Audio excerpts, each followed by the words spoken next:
आओ निर्गमन तुम देखते हैं, यहाँ परमेश्वर मूसा की सिलेक्शन करते हैं, अपने लोगों को छुड़ाने के लिए मूसा का जो चुनाव करते हैं कि मेरे लोग कठिन दर्द को भोगे हैं। परमेश्वर मूसा को चुनते हैं और 7 वचन में लिखा, फिर यहोवा ने कहा, मैंने अपनी प्रजा के लोग जो मिस्र में हैं उनके दुख को निश्चय देखा है, और उनकी जो चिल्लाहट परिश्रम कराने वालों के कारण होती है उसको भी मैंने सुना है, और उनकी पीड़ा पर मैंने चित्त लगाया है। हालेलुया। परमेश्वर हमारे दुखों और हमारी पीड़ाओं पर चित्त लगाते हैं, डेफिनेटली लगाते हैं। हालेलुया।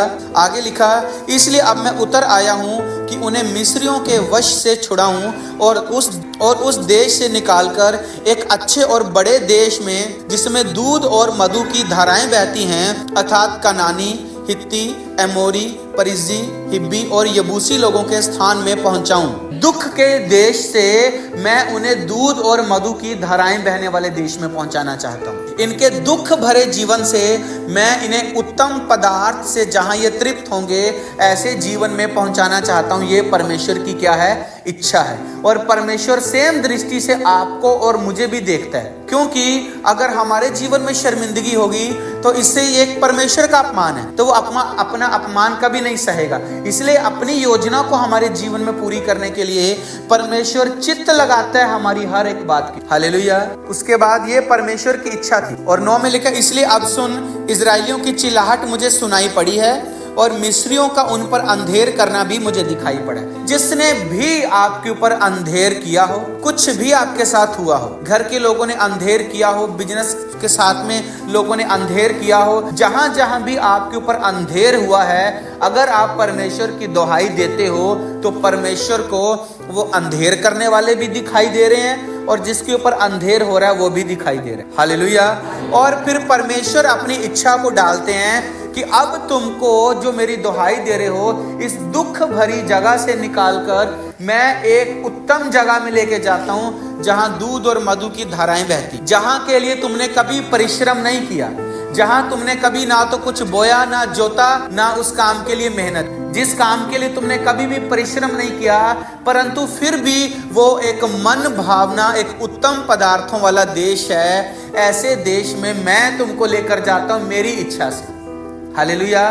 तुमने उस काम के लिए कुछ परिश्रम नहीं किया, पर मैं आपको एक चीज बता रहा हूं, आपने अगर अच्छे भविष्य के लिए परिश्रम नहीं किया है, या जितना अच्छा आप आगे बढ़ना चाहते हो उतनी अगर आपकी हैसियत नहीं है, आपने परिश्रम नहीं किया, केवल आपकी परमेश्वर को दी गई दुहाई आपको वहां ले जा सकती है। क्रिश्चियनिटी को मिरेकल की दुनिया क्यों कहते हैं? चमत्कारों से भरा हुआ क्यों कहते हैं मसीही जीवन को? क्यों? क्योंकि जो हमारी सीमा से पार है, हमारी योग्यता से पार है, वहां भी परमेश्वर हमको अपनी दया से पहुंचाता है, इसलिए इसको चमत्कारी जीवन कहते हैं। हालेलुया। तो आपकी दुहाई आपको परमानेंट ब्लेस कर सकती है। प्रभु रास्ते खोल सकता है, लोगों को आपके अधीन कर सकता है, लोगों को आपके फेवर के लिए भेज सकता है कि जाओ इसकी मदद करो, इसको खड़ा करो। हालेलुया। या कितने ऐसे लोग हैं चर्च में जिनके लिए मनी मिरेकल हुआ है, जो उन्होंने नहीं किया था वो भी परमेश्वर ने उनके लिए किया। तो ये परमेश्वर की इच्छा है दुहाई देना। हालेलुया। पर मैं एक चीज आपको बता रहा हूं, जब आप परमेश्वर की दुहाई देते हो तो परमेश्वर आपको सीधा एक जगह से उठा के वहां नहीं पटक देता है, वो आपको उस पूरे मैप से, पूरे नक्शे से होते हुए, पूरे रास्ते से होते हुए उस जगह तक लेके जाता है, ताकि आपको कीमत पता हो कि इस स्थान की कीमत क्या है। हालेलुया। इस जगह की कीमत क्या है। कभी कभी जो माता पिता बोलते हैं बच्चों को, तुमको समय की कीमत पता चले, तुमको पैसे की कीमत पता चलेगी, पढ़ो लिखो सब करो, घर में बोलते हैं कि नहीं? हालेलुया। मेरे जो दादा थे, हैं अभी भी, वो आर्मी में मेजर ऑफिसर थे। कई उन्होंने लड़ाइयां देखी हैं जो अन्य देशों के साथ। तो हमको शुरू से बोलते थे, समय को हाथ में कर लो, समय लौट कर नहीं आएगा, तुमको जीवन का महत्व पता चल जाए, तुमको ये चीजें पता चल जाएं, ताकि कुछ भी अपने आप बना बनाया जब तुम्हारे पास आएगा, तुमको उस जगह की कभी कीमत पता नहीं हो। हालेलुया। तो परमेश्वर सीधा मिस्र से उठा के हवा में गायब करके कनान में रख दे, ऐसा नहीं। प्रभु बोले अब मैं तैयारी करूंगा, उस देश में से लेकर जाऊंगा। हालेलुया। जब प्रभु आपको चुनते हैं तो उस उत्तम देश में ले जाने की आपकी तैयारी शुरू होती है, और आपकी तैयारी शुरू होती है चर्च में से, वचन को सुनकर, अधीनता में, परमेश्वर की संगति में, हालेलुया, पवित्र आत्मा से भर के, वचन की शिक्षा पाकर, ज्ञान में बढ़कर, उपवास करके, लड़ के, हरा के शैतान को, प्रभु की दया को देख कर, रास्ते में चमत्कारों से भरा हुआ जीवन देख कर आपका विश्वास इतना पक्का हो जाता है कि आप पहुंच जाते हो अपनी जगह पर विश्वास के द्वारा, हालेलुया। पर मैं बात बता रहा हूं, हर एक व्यक्ति जिस बुलाहट के लिए चुना जाता है, हर कोई व्यक्ति उस जगह पहुंचता नहीं है। कोई पहुंचते हैं, कोई नहीं पहुंचते हैं, और जो नहीं पहुंचते हैं, ऐसा नहीं है कि प्रभु नहीं पहुंचाना चाहता, वो अपनी अनाज्ञाकारिताओं के कारण नहीं पहुंचते, हालेलुया, अनाज्ञाकारिताओं के कारण। तो जितनी अच्छी परमेश्वर ने इच्छा चुनी और एक भविष्यवक्ता भी दिया कि जा इनको छुड़ा, इनकी अगुवाई कर, उसके आगे अब हम देखते हैं। फिर लिखा 10 वचन में लिखा, इसलिए आ, मैं तुझे फिरौन के पास भेजता हूँ कि तू मेरी इजरायली प्रजा को मिस्र से निकाल ले जाए। तू मेरी इजरायली प्रजा को मिस्र से निकाल ले जाए। ये परमेश्वर की प्लानिंग थी। इसके बाद हम आगे देखेंगे, आगे जब जाओगे तब उसके बाद आपको सीधा आपको आना है 14 अध्याय, हालेलुया। और मैं एक बात बता दूं, और ये 4 से लेके जो 14 तक के बीच का पूरा रास्ता है, ये पूरा जो बीच के जो वचन है, अध्याय हैं, ये पूरे अध्यायों में वो सारी बात लिखी हुई है कि कैसे कैसे परमेश्वर ने उनके शत्रुओं को दंड दिया। तो आज का मेरा विषय ये नहीं है कि उनके शत्रुओं को क्या दंड मिला, पर विषय ये है कि अनाज्ञाकारिताओं के क्या परिणाम है। तो इसको आप बाद में पढ़ सकते हो। 10 विपत्तियां परमेश्वर ने उनको दुख देने वालों के ऊपर दी थी, और इतनी भयानक विपत्तियां थी, पूरे देश की अर्थव्यवस्था तबाह हो गई थी। उनके पहलोठे मर गए थे, जानवर मर गए थे, मछलियां मर गई थी, फसलों को टिड्डियां चट कर गई थी, और देश चलाने वाला राजा भी समुद्र में डूब के मर गया था। पूरे देश को प्रभु ने तबाह कर दिया था, जिन देश ने दुख दिया था परमेश्वर के लोगों को, हालेलुया। और जब परमेश्वर उनको लेके जाता था छुड़ाकर, तो वो भी बड़े अद्भुत तरीके से लेके जाता था। वो यहीं पर आपको मिलेगा 13 अध्याय के 21 में लिखा, और यहोवा उन्हें दिन को मार्ग दिखाने के लिए मेघ के खंबे में, और रात को उजाला देने के लिए आग के खंबे में होकर उनके आगे आगे चलता था। परमेश्वर ऐसा भला है कि परमेश्वर उन्हें रास्ता दिखाने के लिए दिन को बादल का खंबा और रात को आग का खंबा, हालेलुया। अगर विश्वासी बोलते हो बड़ा कठिन है मेरा चलना, बड़े दुखों से मैं चल रहा हूँ, आप नहीं जानते पास्टर जी हम किन तकलीफों से निकले हैं, ऐसा कभी नहीं होता। अगर सच में आप पवित्र आत्मा पाए हुए क्रिश्चियन हो, तो परमेश्वर आपके सामने अपनी अगुवाई को रखेगा कि आपने चलना कैसे है, और वो अगुवाई से ही आपको सही रास्ते में लेकर जाएगा, क्योंकि आगे बढ़ने का जो नक्शा है, पूरा मैप है, वो परमेश्वर जानता, हालेलुया।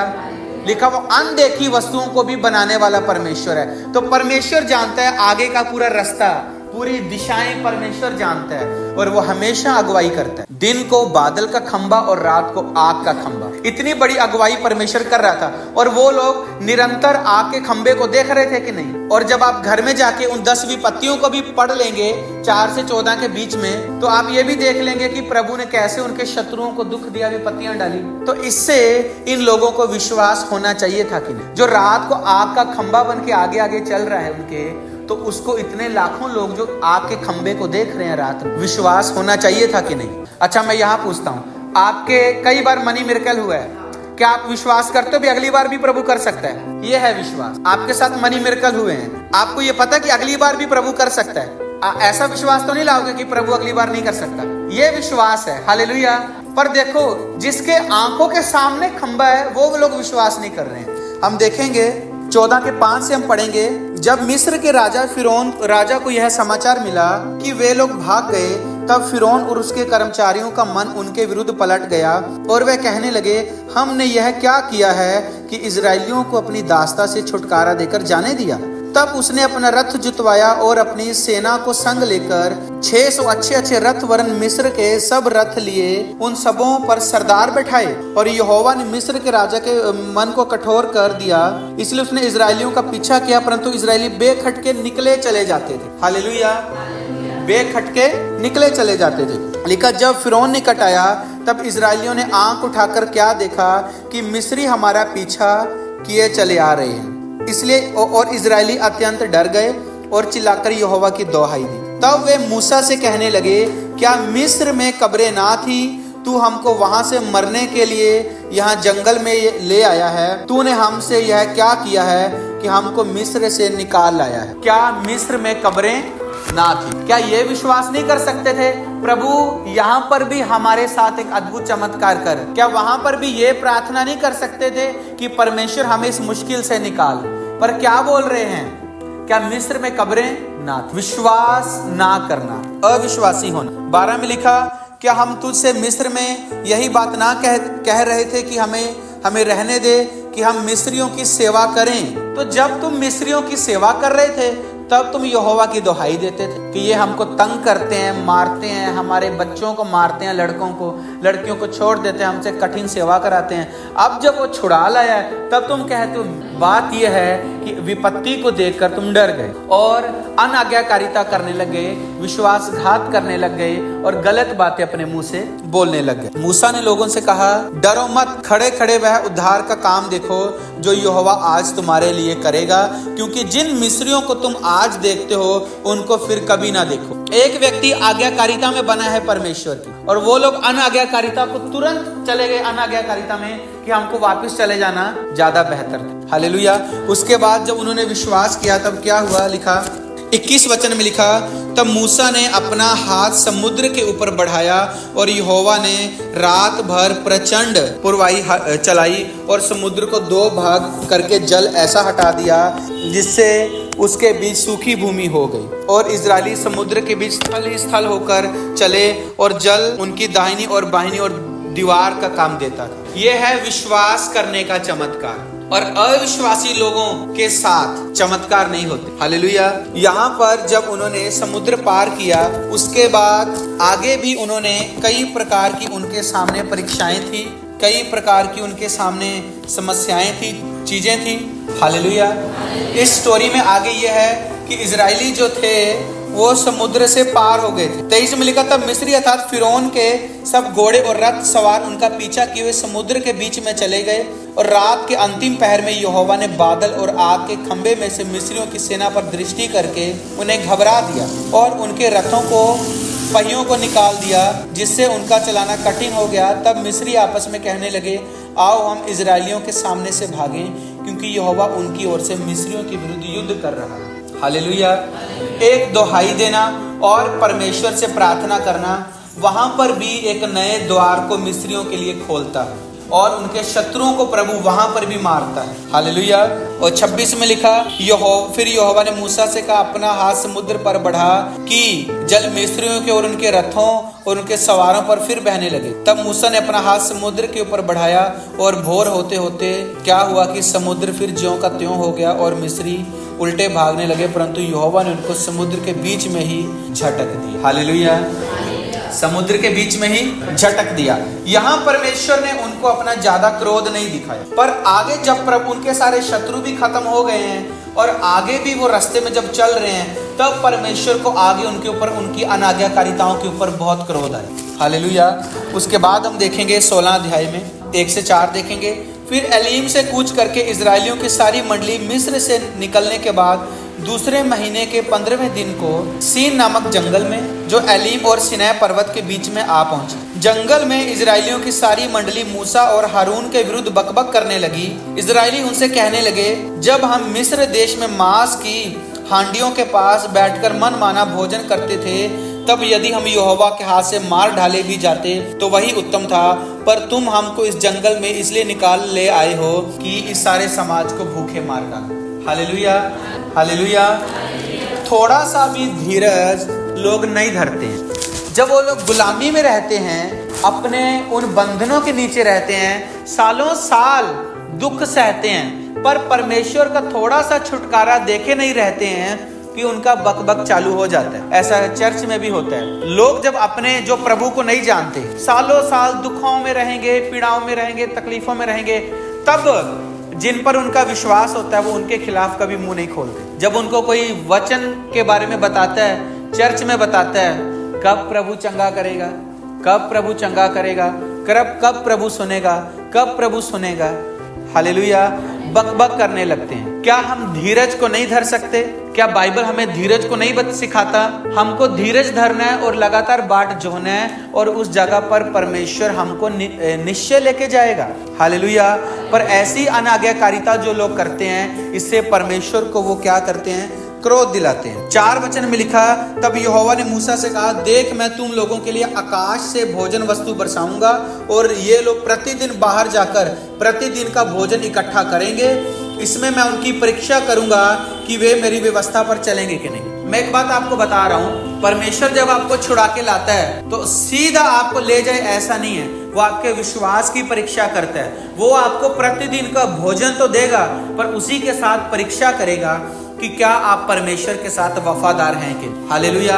आपके हालात कैसे भी भयानक क्यों ना हो, उन हालातों में परमेश्वर आपको चुनेगा और उनमें आपको थोड़ा थोड़ा आराम देगा। लिखा, मैं प्रतिदिन का भोजन दूंगा। कई बार प्रभु आपको एकदम बहुतायत से नहीं भर देता है, बहुतायत से आपके बैंक खाते को ब्लेस नहीं करता है, बहुतायत से आपके ऊपर सारी आशीषें नहीं आती हैं। प्रभु उतनी उतनी देता है, ये परखने के लिए कि अगर मैं थोड़ा दूं या एक दिन का ही दूं, तो क्या ये उस एक दिन के लिए भी मेरा धन्यवाद करेगा कि नहीं? क्या ये कुड़कुड़ाएगा तो नहीं? कल मैं क्या करूंगा, परसों क्या करूंगा, इसके लिए क्या करूंगा, उसके लिए क्या करूंगा?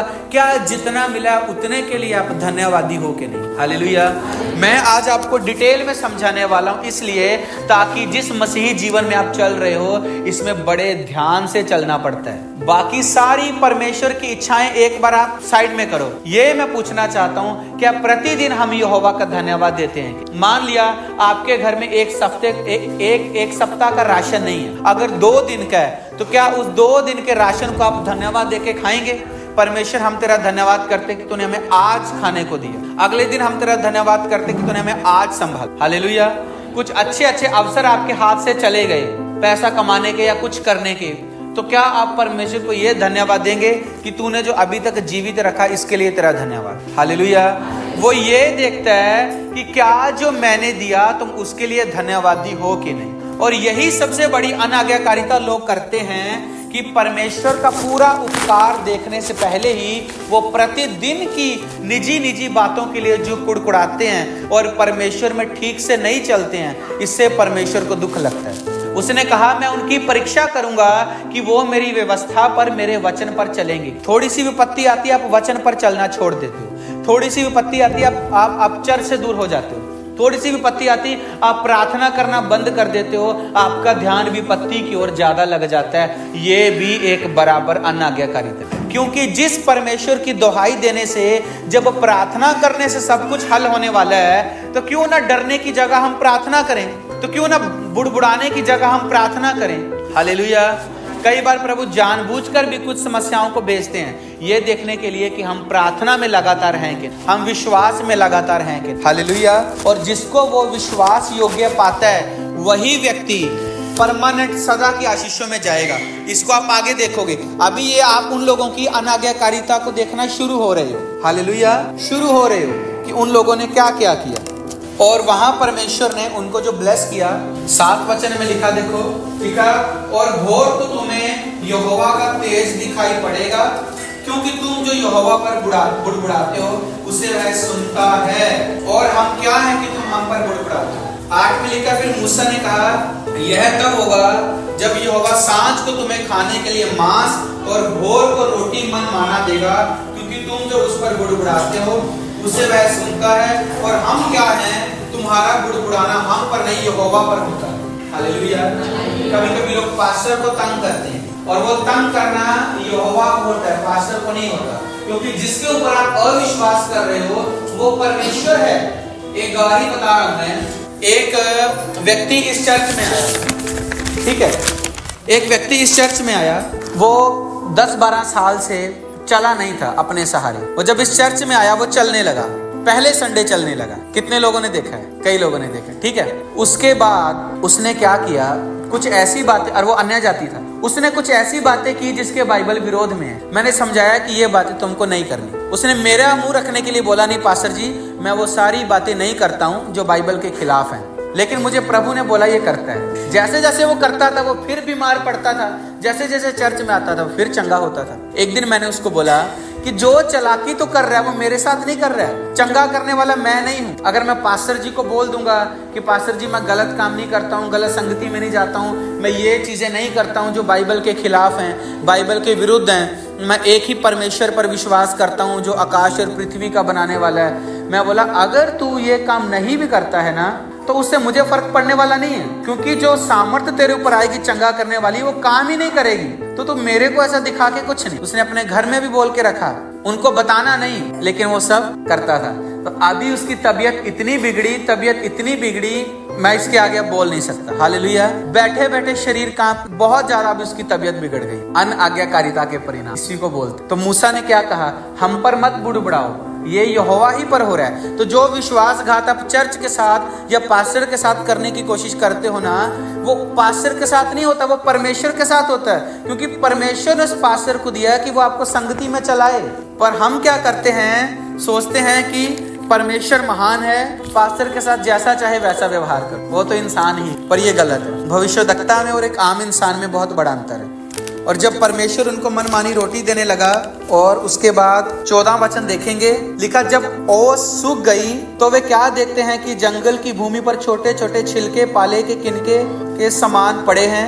यह देखकर इजरायलियों जो ना जानते थे कि यह क्या वस्तु है, वे आपस में कहने लगे यह तो मन्ना है। तब मूसा ने उनसे कहा यह वही भोजन वस्तु है जिसे यहोवा तुम्हें खाने के लिए देता है। 16 में लिखा जो आज्ञा यहोवा ने दी थी वह यह है, तुम उसमें से अपनी आवश्यकता के अनुसार खाने के लिए बटोरा करना, अर्थात अपने अपने प्राणियों की गिनती के अनुसार। प्रति मनुष्य के पीछे एक एक ओमेर बटोरना, जिसके डेरे में जितना हो वह उन्हीं के लिए बटोरा करे।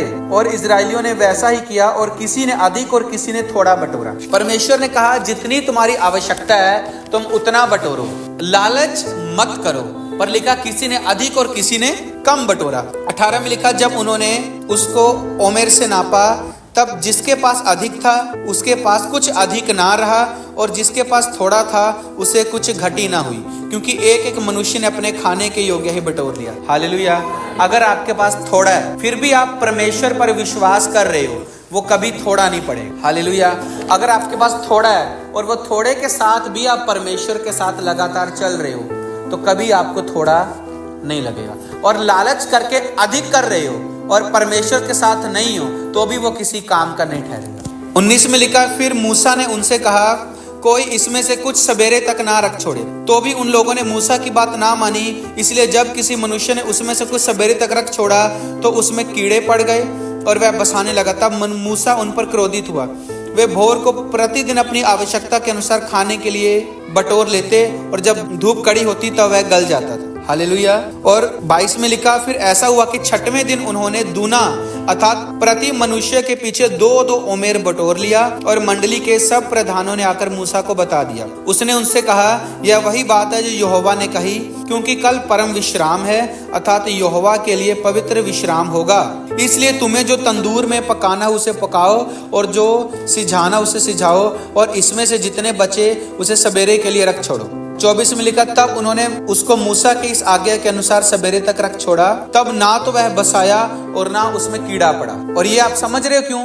क्योंकि उन्होंने 6वें दिन 2 गुना बटोरा था। 6वें दिन 2 गुना इसलिए बटोरा था कि अगले दिन 7वें दिन का भी बटोरा था, कि 7वें दिन जो परमेश्वर का विश्राम होगा उसको हम विश्राम दिन करके मान सके। उस समय जिस प्रकार से आराधना होती थी तंबुओं में जो होती थी, हम लोग उस प्रकार से कर सके। उन्होंने 7वें दिन के लिए बटोरा था, तब उसमें कीड़ा नहीं पड़ा और ना वो बसाया। अगर आप चर्च आना कभी नहीं छोड़ोगे, परमेश्वर का स्थान परमेश्वर को 7वां दिन दोगे, तो चाहे आपके पास थोड़ा होगा चाहे ज्यादा होगा, वो कभी नहीं बसाएगा और उसमें कभी कीड़ा नहीं पड़ेगा। हालेलुया। बाइबल प्रूफ करती है इस बात को। 26 में लिखा, 25 में लिखा तब मूसा ने कहा आज उसी को खाओ, क्योंकि आज यहोवा का विश्राम दिन है, इसलिए आज तुमको वह मैदान में ना मिलेगा। संडे के दिन कमाई करना छोड़कर पहले परमेश्वर के भवन में आना है। हालेलुया। मैदान में हम क्या करने जाते हैं? कमाने खाने जाते हैं। और लिखा तुमको वो विश्राम के दिन मैदान में ना मिलेगा। अगर आप एक विश्वासी हैं तो 7वें दिन परमेश्वर आपको मैदान में नहीं मिलेगा, कमाई की जगह में नहीं मिलेगा, आशीष के लिए नहीं मिलेगा। वो 6 दिन में उतनी आशीष देगा कि आप 7वें दिन का भी रख छोड़ोगे। पर अगर आप 7वें दिन भी वहां जा रहे हो तो वो आपको वहां पे नहीं मिलेगा। Hallelujah, hallelujah. 27 में लिखा, तो भी लोगों में से कोई 7वें दिन भी बटोरने के लिए बाहर गए, परंतु उनको कुछ ना मिला। ढीठ हैं, हठीले हैं, लोग बात नहीं मानते हैं, फिर भी वो लोग गए और उनको कुछ नहीं मिला। हालेलुया। परमेश्वर की जो आज्ञा है उस पर हमको निरंतर बने रहना। आप यदि परमेश्वर की आज्ञाओं को तोड़ोगे तो जो आपके पास है वो बसाने लग जाएगा, और अगर आप आज्ञा में बने रहोगे तो ना तो वो बसाएगा और ना ही उसमें कीड़ा पड़ेगा। वहां से लेके 24 अध्याय तक बीच में मूसा वो लोग सिनै पर्वत के पास होते हैं और बहुत सारी जो आज्ञाएं हैं मूसा परमेश्वर से उन आज्ञाओं को लेता है लोगों को बताने के लिए, ठीक है। और 24 के 18 में हम देखते हैं लिखा, तब मूसा बादल के बीच में प्रवेश करके पर्वत पर चढ़ गया और मूसा पर्वत पर 40 दिन और 40 रात रहा। हालेलुया। 40 दिन और 40 रात रहा। उसके बाद जब वो 40 दिन 40 रात वहां रहता है तो परमेश्वर उसको सारी बातें जो परमेश्वर के तंबू बनने के लिए काम होने वाली होती हैं उन सारी बातों को बताते हैं। उसके बाद हम निकालेंगे अध्याय 32। 24 से लेके 32 तक परमेश्वर पहाड़ के ऊपर मूसा को सारी बातें बताते हैं। हालेलुया। कि मेरा जो तंबू है कैसा होगा, मेरे तंबू में क्या क्या रखना है, मेरे चर्च में क्या क्या होना है।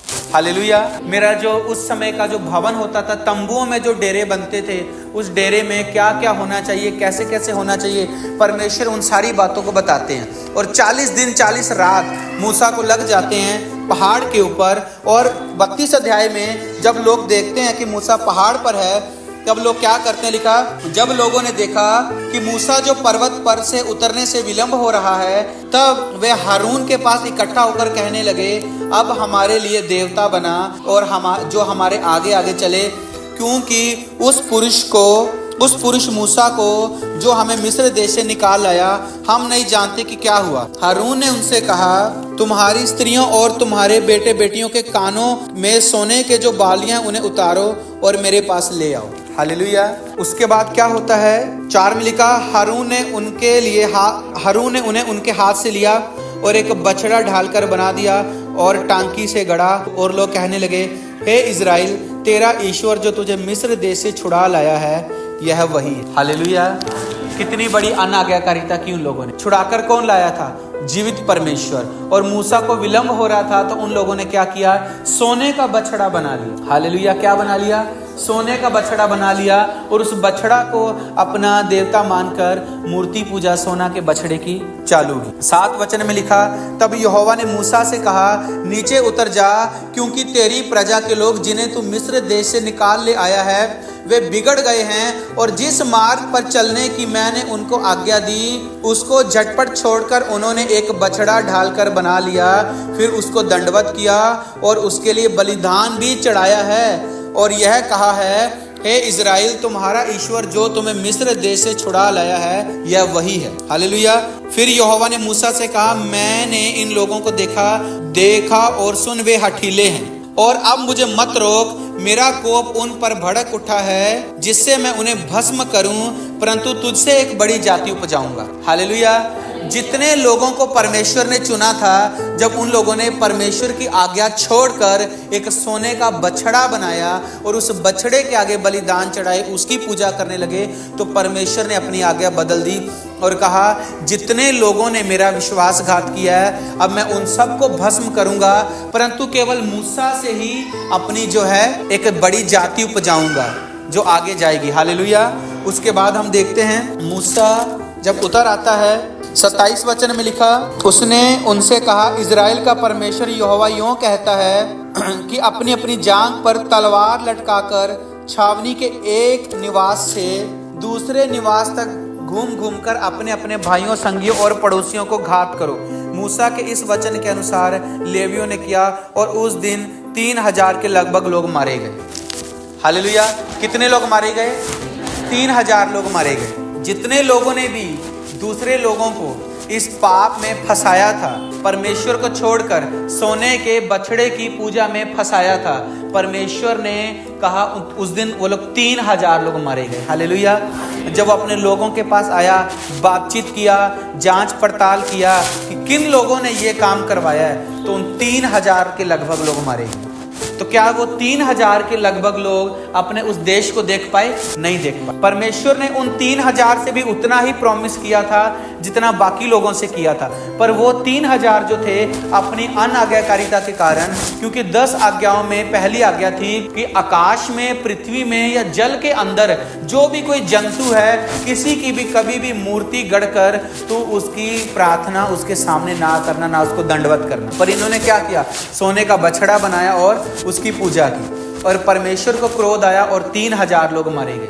अगर आप अपनी आशीषों से यदि रहित होते हैं तो अपनी अनाज्ञाकारिताओं के कारण, क्योंकि जैसा परमेश्वर को पकड़ना चाहिए हम वैसा परमेश्वर को पकड़ते नहीं हैं। हम बहुत सारी अन्य विधियों को बीच में डाल कर परमेश्वर की सच्ची भक्ति को अन्य बातों से खराब करते हैं, जिससे कि परमेश्वर को क्रोध आता है और वो आपको घटाना चालू कर देता है। उन्होंने परमेश्वर की महिमा को एक सोने के बछड़े से बदला, जिससे कि परमेश्वर को क्रोध आया और परमेश्वर को उन्होंने संपूर्ण तौर से महिमा नहीं दी। हालेलुया।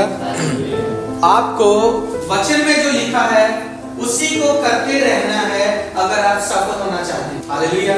अब ये तो थी परमेश्वर की आज्ञाएं, लेकिन इसके बाद हमें बाइबल बताती है हमें एक आत्मिक लड़ाई में भी चलना है।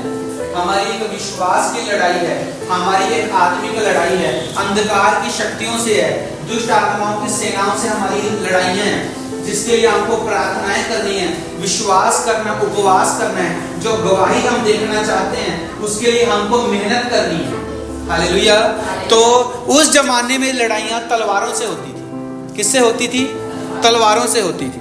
पर अब जो लड़ाइयां हैं वो आत्मिक लड़ाइयां हैं, विश्वास की। उसको हम गिनती की किताब में पढ़ेंगे, उसका 13 अध्याय 13 वचन में लिखा, फिर यहोवा ने मूसा से कहा, कनान देश जिसे मैं इजराइलियों को देता हूँ उसका भेद लेने के लिए पुरुषों को भेज, और वे उनके पितरों के प्रति गोत्र के एक प्रधान पुरुषों। यहोवा से यह आज्ञा पाकर मूसा ने ऐसे पुरुषों को परान जंगल से भेज दिया जो सबके सब इजराइलियों के प्रधान थे। हालेलुया। परमेश्वर ने फिर जिस देश को उनको देना था उस देश का भेद लेने के लिए उनको भेजा। और उसके बाद 23 की हम 22 में देखेंगे, 22 नंबर वचन में, वो लोग जब देश का भेद लेते हुए आते हैं। अगर आप सच में ब्लेस होना चाहते हो ना, तो आप जो शिक्षाएं, जो बातें सुनते हो ना, उसको पूरी रीति से मानना शुरू कर दो, आपके बंधन अपने आप खुल जाएंगे। अब इन लोगों ने जब उन लोगों को देखा, वहां भेद लेने को गए, इनको भेद मिला, पूरा भेद लिया, पर सब लोग इनके साथ सहमत नहीं हुए। 22 में लिखा, वे दक्षिण देश होकर चले और हेब्रोन तक गए। वहां अहीमन, शेशै और तलमै नाम अनाक वंशी थे। हेब्रोन मिस्र से सोअन तक के 7 वर्ष पहले बसाया गया था। हालेलुया। वहां बड़े बड़े अनाक वंशी थे।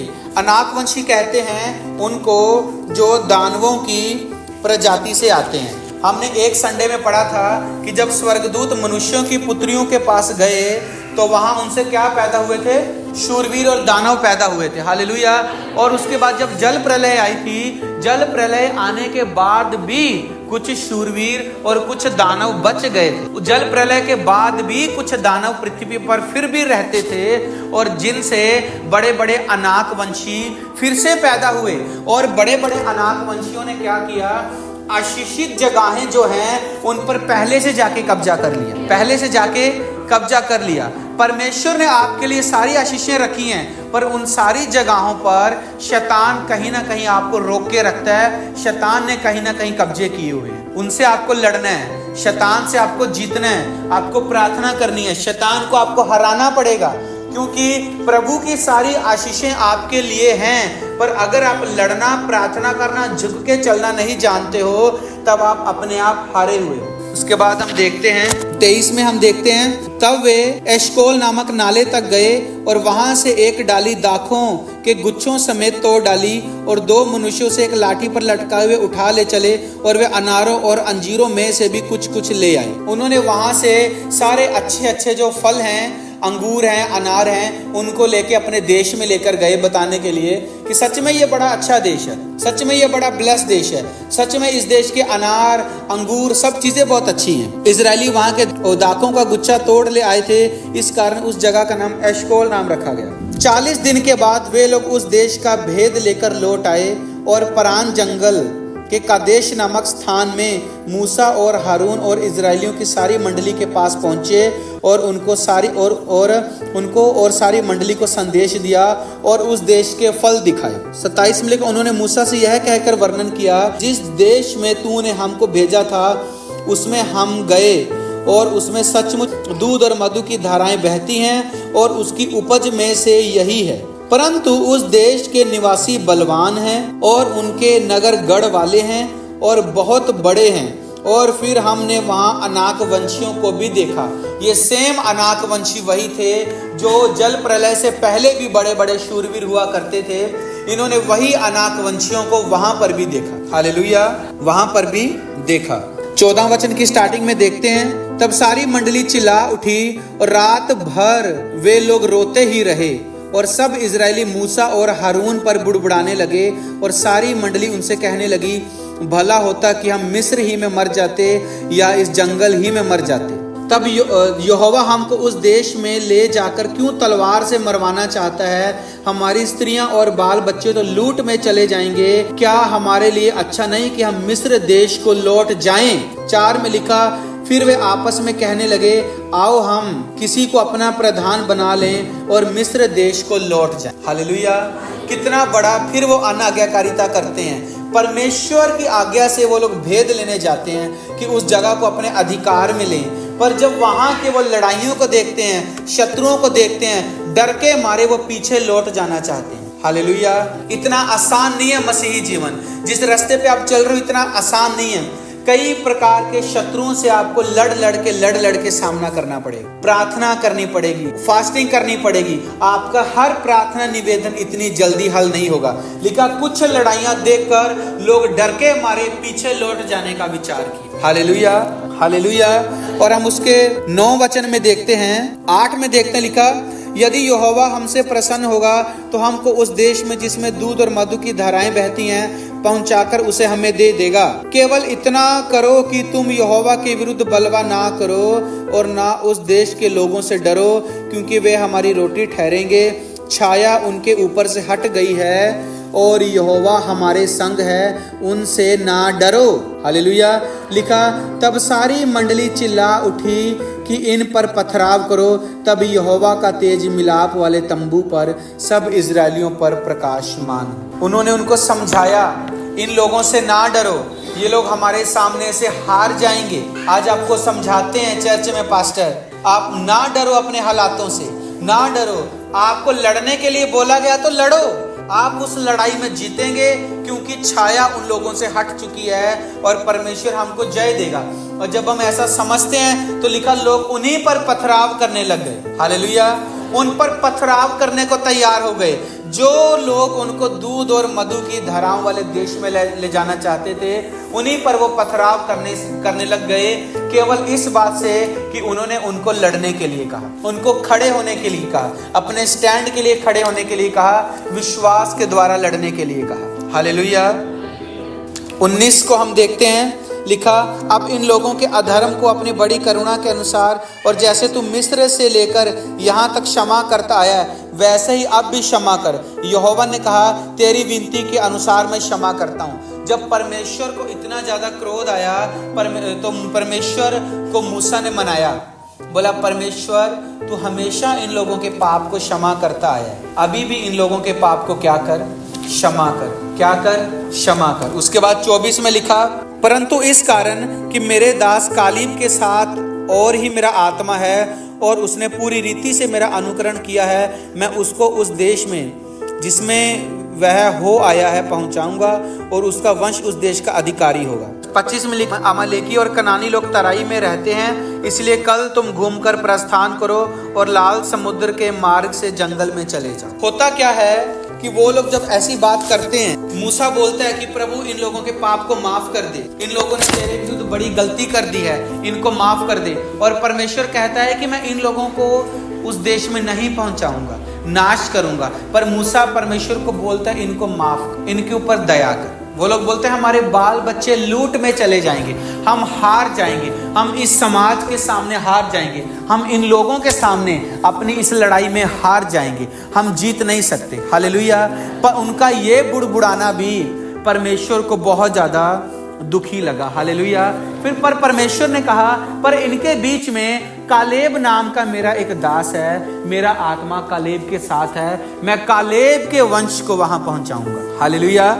उसके बाद हम देखते हैं 28 में लिखा, इसलिए उनसे कह कि यहोवा की यह वाणी है, मेरे जीवन की शपथ, जो बातें तुमने मेरे सुनते कही निस्संदेह उसी के अनुसार मैं तुम्हारे साथ व्यवहार करूंगा। तुम्हारे शव इसी जंगल में पड़े रहेंगे और तुम सब में से 20 वर्ष के या उससे अधिक आयु के जितने गिने गए हैं और मुझ पर बुड़बुड़ाते हैं, उनमें से यपुन्ने के पुत्र कालेब और नून के पुत्र यहोशू को छोड़ कोई भी उस देश में ना जाने पाएगा जिसके विषय में मैंने शपथ खाई है कि तुमको उसमें बसाऊंगा। परंतु तुम्हारे बाल बच्चे जिनके विषय में तुम कहते हो कि वे लूट में चले जाएंगे, उनको मैं उस देश में पहुंचा दूंगा और वे उस देश को जान लेंगे जिसको तुमने तुच्छ जाना है। हालेलुया।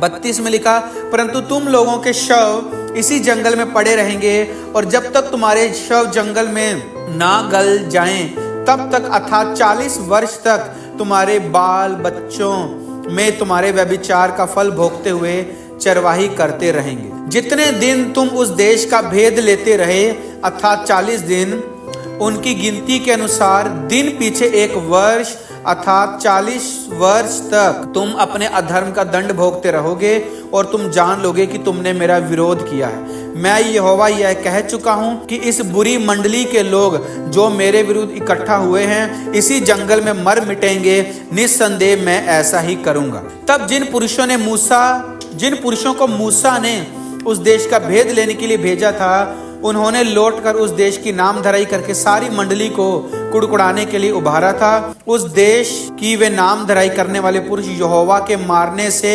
उसके सामने मर गए, परंतु देश का भेद लेने वाले पुरुषों में से नून का पुरुष यहोशू और यपुन्ने का पुत्र कालेब दोनों बच गए। हालेलुया। 40 दिन तक परमेश्वर ने जब उनको मिस्र देश से निकाला, जंगल में उन्होंने अनाज्ञाकारिताएं की। हमको मिस्र में अच्छा मांस मिलता था, हमको खाने को रोटियां मिलती थी, कड़ी परिश्रम होते थे, हम वहां मर जाते, वहां कब्रें थी। परमेश्वर ने इन सारी अनाज्ञाकारिताओं को सह लिया। छोटी छोटी अनाज्ञाकारिताओं को जो है परमेश्वर सह लेता है, छोटी गलतियों को सह लेता है। पर जब बात आई उनके उस असली देश में जाने की जिसकी परमेश्वर ने शपथ खाई थी, और 40 दिन तक मूसा ने 40 दिन के रास्ते तक 12 लोगों को भेजा कि जाकर उस देश का भेद लेकर आओ, और 40 दिन उन लोगों ने उस देश का भेद लिया। उसमें अनार बहुत अच्छे थे, अंगूर बहुत अच्छे थे, दूध और मधु की धाराओं बहने वाला देश। पर जब उन्होंने वहां देखा यहाँ तो बड़े बड़े दानव रहते हैं, यहाँ तो बड़े बड़े जंतु रहते हैं, यहाँ तो बहुत ताकतवर और बलवान पुरुष रहते हैं, तो वे लोग वहां जाने से डर गए। हालेलुया। और ये बोलने लगे, आओ जल्दी जल्दी अपना प्रधान चुनो, चलो अपने पुराने देश चलें, वहीं मर मिटेंगे, तलवार से नहीं मर मिटेंगे और ना हमारे बाल बच्चे लूट में जाएं। और परमेश्वर को ये बात इतनी बुरी लगी, परमेश्वर ने बोलना, सचमुच अगर 40 दिन भेद लिया तो अब मुझे इतना क्रोध आया कि तुम 1 दिन के पीछे 1 साल जंगल में रहो। 40 दिन के पीछे तुम लोग 40 साल जंगल में रहोगे, कठिन परिश्रम करोगे और तुम जंगल में मर मिटोगे, तुम्हारे शव जंगल में पड़े रहेंगे, और जो तुम्हारे बाल बच्चे हैं जिनको तुम कहते थे ये लूट में चले जाएंगे, तुम्हारे बाल बच्चे ही उस देश को देखने पाएंगे, तुम लोग इस देश को देखने नहीं पाओ। हालेलुया। ये एक बहुत बड़ा उन लोगों के लिए अनाज्ञाकारिता का परिणाम था जिसका उनको दंड मिला। सो ये है बहुत ज्यादा लंबी अनाज्ञाकारिताएं, तो मैंने सोचा इससे और आगे आपको नहीं बताते, अगले संडे हम इसके आधे भाग को कवर कर लेंगे। हालेलुया।